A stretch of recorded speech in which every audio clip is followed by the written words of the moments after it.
আপনারা দেখছেন BNA news, সবার সাথে সবার পাশে। কোচবিহারের জনসভা থেকে সম্প্রীতির বার্তা দিলেন বসিরহাট কেন্দ্রের প্রার্থী অভিনেত্রী নুসরাত জাহান। কোচবিহারের দিনহাটাতে তৃণমূল কংগ্রেসের জনসভায় রাজ্যের মুখ্যমন্ত্রী মমতা বন্দ্যোপাধ্যায়ের উপস্থিতিতে উত্তর 24 পরগনা জেলার বসিরহাট লোকসভা কেন্দ্রের প্রার্থী অভিনেত্রী নুসরাত জাহান সকল মানুষকে সম্প্রীতির বার্তা দিলেন। মুখ্যমন্ত্রী মমতা বন্দ্যোপাধ্যায়ের উন্নয়নের ধারাগুলোকে তুলে ধরে কেন্দ্র সরকারকে তীব্র কটাক্ষ করে তিনি বলেন, 2019-এ তৃণমূল কংগ্রেস 42-এ 42, আর এই বাংলা থেকে বিজেপি হবে ফিনিশ।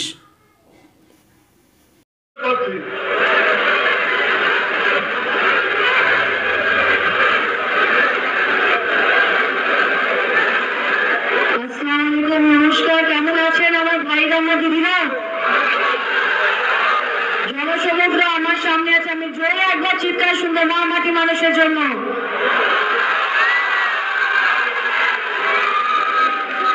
আমি কিন্তু আজকে নায়িকার মতো আপনাদের সামনে আসিনি, একদম একটা সাধারণের মতো আপনাদের সামনে এসেছি।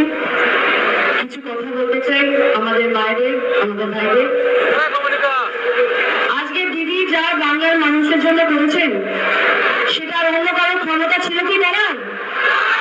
হাত তুলে না বলবেন, আমি দেখতে চাই এখান থেকে।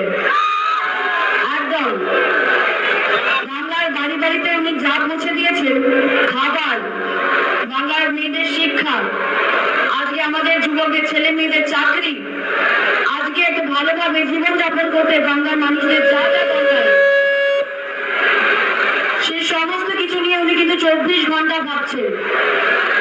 দিদির মমতার আঁচলের তলায় বাংলা আজকে সুরক্ষিত। মানছেন তো? মানছেন? জয় বলবেন। একদম আমি মেয়ে হিসেবে বলতে পারি, দিদির কন্যাশ্রী প্রকল্প, আমি ওদের ব্র্যান্ড অ্যাম্বাসেডর ছিলাম এবং আমি সেই প্রকল্পে সামিল হতে পেরে ভীষণ ভীষণ ভীষণ ভাবে গর্বিত। মহিলা হিসেবে আমি খুব গর্বিত।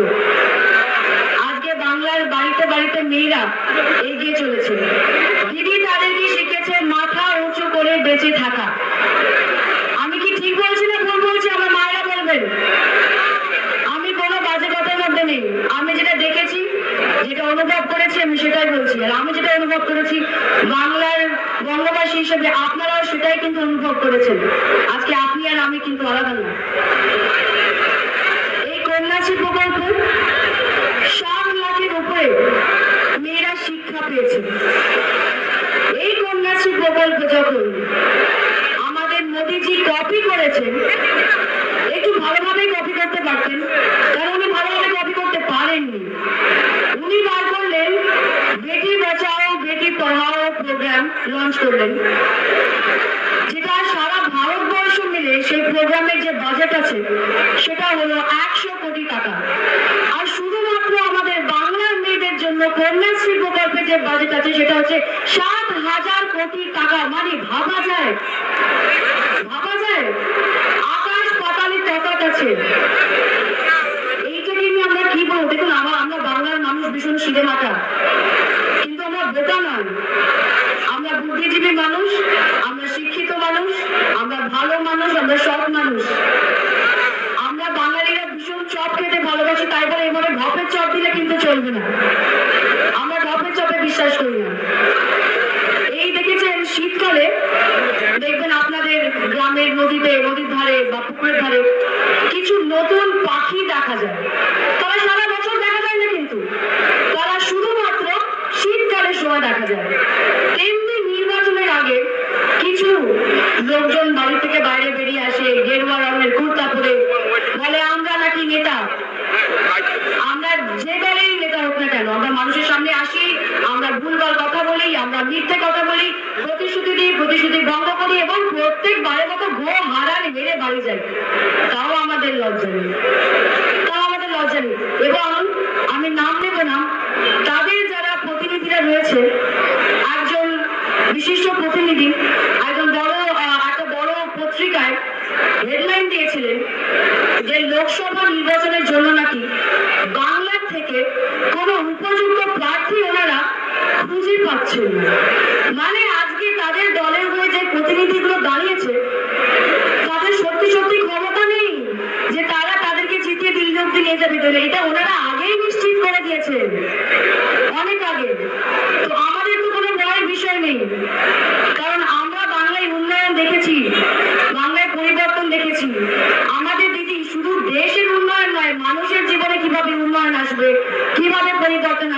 সেটার দিকে বেশি চোখ দেন। মানুষের কষ্ট, তাদের বেদনা, তাদের কি চাহিদা, এই সমস্ত কিছু দিদি পার্সোনালি কিন্তু একদম সবার থেকে জানতে চান এবং মানুষের জন্য করছেন। আমরা তো দেখেছি আজকে বাংলার মুখ উজ্জ্বল করে তুলেছেন এই আমাদের দিদি।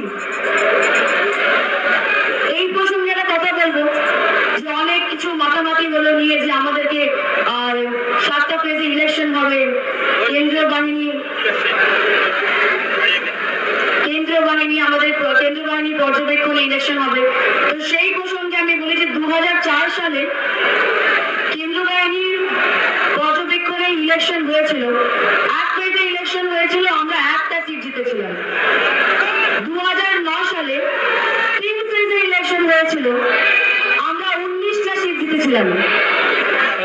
2014 সালে 5 ফেজে ইলেকশন হয়েছিল, আর সেখানে উপস্থিত ছিল আমাদের কেন্দ্রীয় বাহিনী, আমরা 36টা সিট জিতেছি। এই 2019 যতই কেন্দ্রীয় বাহিনী থাকুক না কেন, 42 সিট আমাদের কিন্তু টার্গেট সেট করে দিয়েছে কমিশন নিজেই। 42 বিজেপি ফিনিশ। আবার জোরে চিৎকার শুনবো সবার কাছ থেকে, আমি কি ঠিক বলছি না ভুল? অসংখ্য ধন্যবাদ। এই দিদি আমাদের অনেক কিছু শিখেছে। আমরা বাংলার মানুষদেরকে এত ভালোবাসেন। আমি এই বাংলার মেয়ে, এই মাটির মেয়ে। এই বাংলার মানুষ না জাতি ভেদাভেদ নির্বিশেষে একসাথে মিলেমিশে এতদিন জীবন যাপন করেছে, শান্তিতে আমরা বাস করেছি।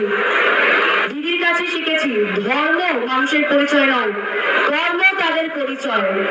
এই কথা আমিও মানি। আমার নাম নুসরাত জাহান, কিন্তু আমি সমস্ত ধর্মকে সমানভাবে সম্মান করি।